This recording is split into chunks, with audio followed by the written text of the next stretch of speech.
Finally, Okongwu Dibia is out. Finally, Okongwu Dibia is out. A special thank to the governor of Anambra State, Professor Charles Chukwuma Soludo, and also a special thank to Deputy Governor of Anambra State, Dr. Ibezim. God will bless you for hacking diligently to the voice of the masses. We release the Okongwu Dibia because I'm an Okongwu beginning a content creator. We nekene princess of Onitsha ekene Kuku. Nekene all the people niile mere gini tiriaka we kpọpụta Okongwu Dibia ma ndị mere call ma ndị kpere waja God bless you. Southeast content creators ekene kwara m unu. But n'ikpeazụ achọrọ m ikene one person dị very special to Okongwu, not the very special to Okongwu. A na-akpọ the person nwanne dị na mba. Agwara m ndị mmadụ na ị na-eme ihe n'ụwa taa. Enwere ike ndebe unu alịa gị ka utu onye ara. Ndebe unu na friends and well-wishers na ndị ikwu na ndị ibe nwere ike lịa gị si Okongwu ya nwụọ. I've been reading so many people comment. Okongwu nwụọ gịnị ka Okongwu mere? Okongwu nwụọ Nigeria ya adị mma. Mana ekele dịrị Dr. Ibezim gere ntị ma na this guy be small boy na-achọ ka ihe afọ ga-eri nọ ada okwu ka ọ dara adọ ya aka na ntị o mee apology video mmekwa megharịkwa which ọ ga-eji aka ya post kwe na-ekene akịrịka akpọ nkụ this thing hi mere mgbe o ruru n'ego ọ na-eruo n'ego ka a ga-eji ma onye kwụ with you and ndị ya agba ọsọ. Because gịnị Okongwu ya pụta kọọlụ ego ole ka ị mere iji ọkpa ego ole ka ị jere ego ole ka ị tụnyere o ruo n'ego akịrịka akpọ nkụ wee sị mba na nwa bụ nwa nwoke na this guy emegoro ya one or two. It's high time. In fact, it's the right time. English is not my dialect. No, the right time. Okay, he goes to this small boy that I'm a father. No father. Uruoni hedge woke me. Akirika uncle megini there. Or talk a murumbiri. As a sign or sign no. Whatever. Bello out. Kegges away you come with your bam. Man, there were so many Dibias.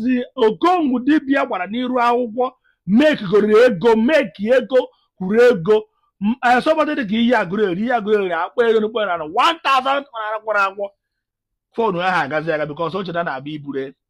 So many of them ha niile ndị niile Okongwu Dibia wara n'iru akwụkwọ.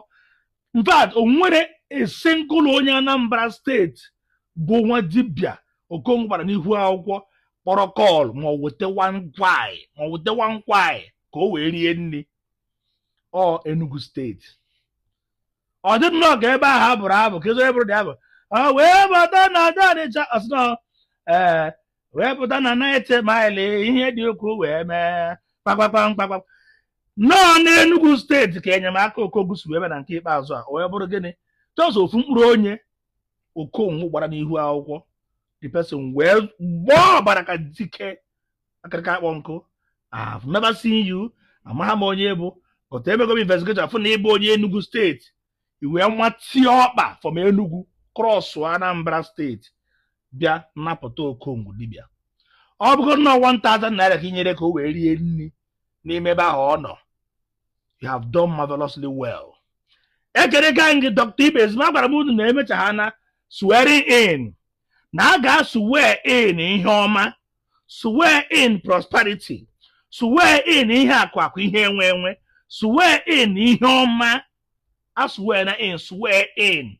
Nwee pardon, nwee compassionate heart. Adeso government n'ike.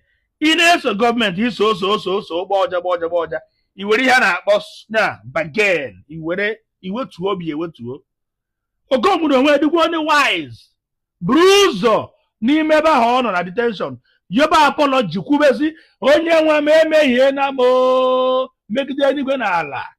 Ekwesịghị m etosighị m ịbụ onye Anambra again emehie na m gbaghara na imo ọchịnye aka elu ịmado Okongwu be comedian ọ daa n'ala na-atụrụgharị onwe na-atụ na-arụtụrụ biko ndị niile bịara na sel ndị niile bịara na seshọn ebe anyị bịa na-afụgasị ndị otu ndị dia pipụl ndị na-abịa efu ndị dia own person na-afụ ka Okongwu ọgịdị ihe Okongwu bido kpaba ha amụ Okongwu baa na sel wee kana akaba jogo kpaba amụ ndị nọ na sel wee chịba ọchị o wepụtazi Okongwu ibiri ndị polisi ihe na-ebe aha ana Okongwu because gịnị the guy the funny the just that na ọ na-agba ndị dibịa n'ihu akwụkwọ which na ọ bụ na ọ gbaa dibịa n'ihu akwụkwọ advertise ka ọ na-eme onye ezuni ohi onye ezuni kama na adụrụ ọdụ si ya ị na-agba dibịa n'ihu akwụkwọ make sure na ndị na-agba n'ihu akwụkwọ bụ gịnị na ndị a bụ ndị real and ị na-ekwu okwu na-atọ okwu eze na ebe okwu na-esi ebe gịnị ebe okwu si ebe atoka ekene ka m ndị niile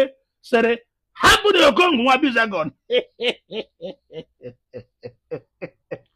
ịgbara nkwụji okwu na-eti nwa Bizagon dịka na ebidobe hapụ na Okongwu nwa Bizagon ka o jebere onwe na content creator wee na-asị gọvanọ God bless you deputy gọvanọ Dr. Ibezim na God go bless you ndị niile siri ma ndị dere petition eje ka Okongwu wee pụta ma ndị bara agba ha niile neche Okongwu asị na ọ bụ a funny guy Okongwu go and say no more but next time bridle your tongue tụọ ọnụ gị nga ọ bụrụ ihe ọbụla bụrụ ihe fọrọ ikwuo mara ka ndị gị na ha na-abụ si eje akịrịka akpọ nkụ God go bless you Okongwu ụzọ China ga-ekwe oge ebido n'aka ntofe mee akwụkwọ gbagote China ka ntị gị na biznes ka nye gị last opportunity ma ọ bụ na ọ ga-ekwe gị ọ bụkwa na ọ ga-ekwe gị sorokwa ndị ụzọ isoro before mana ị mana aka ha dọrọ na ntị bụ gịnị next one a ga-abịa nwere ike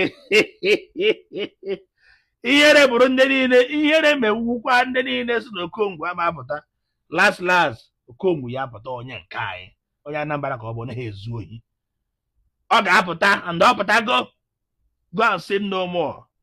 Ọhaneze ekenekwa m ụnụ Igbo ndị ọma mụrụ ụzọ mụ ọzọ ekene m ụnụ ihe m chọọ ka m yọọ n'ụbọchị tata mbụ Sọnde ana m ayọ ayịyọ n'isi nwanne m nwoke ma bụrụ nwa m nke eji Okongwu Dibia wee mara wee na-ayọ deputy governor Anambra State biko justice with mercy mere Okongwu Dibia ebere gbaghara ya na ọ mara ọma wee na-asị ndị na-asị na maka na Okongwu Dibia na-agba ndị dibia n'iru akwụkwọ ka ejichite ya ọ bụrụ nyanwa maka na Okongwu Dibia ya na-akpa ya bụ advertiser ịkwụ ụgwọ o mere gị advert ọ dị agwọ ọgwụ n'afọ ebe Okongwu Dibia bụrụ na ọ bụ dibia Okongwu enweghị shrine Okongwu adịghị agwọ ọgwụ kemgbe m Okongwu Dibia ọgwọbere ọgwụ to onye ọbụla and onwebere onye mpụta sị na Okongwu Dibia gwọrọ ya ọgwụ so n'ihe m na-ayọ the excellency o nwere ihe m si ka m bịa kọrọ ụnụ ka ịnụ mata ihe mbụ na akara ụwa akara mmadụ njipụta ụwa onye agwụ mmara ihe unu ga-ama bụ mee n'enu mee n'ana jee n'enu jee n'ana onye ọbụla agwụ mmara iwu bụ na ọ ga-eferịrị agwụ ahụ oles ma ọ chọrọ ịnọ ndụ oles ma ọ chọrọ ka e were na-akpụ ihe amụ n'ụwa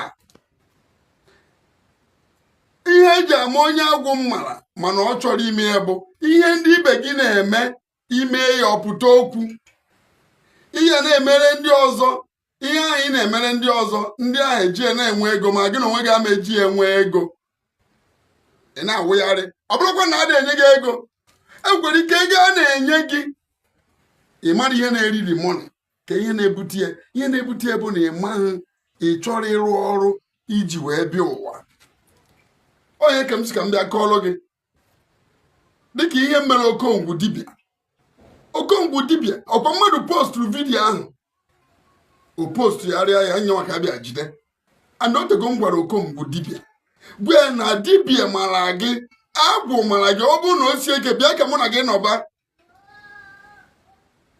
ka ihe wee dịrị gị na mma agwa gị ego a na-enye Okongwu Dibia mana ihe na-eri ego ama nke o si abịa ogini ọhịa agwụ na-eme mmadụ maka eji m onwe m wee na-ama atụ mgbe m nọ na Ladikpọ ugwu Agba Obosi mgbe m nọ na Akịrị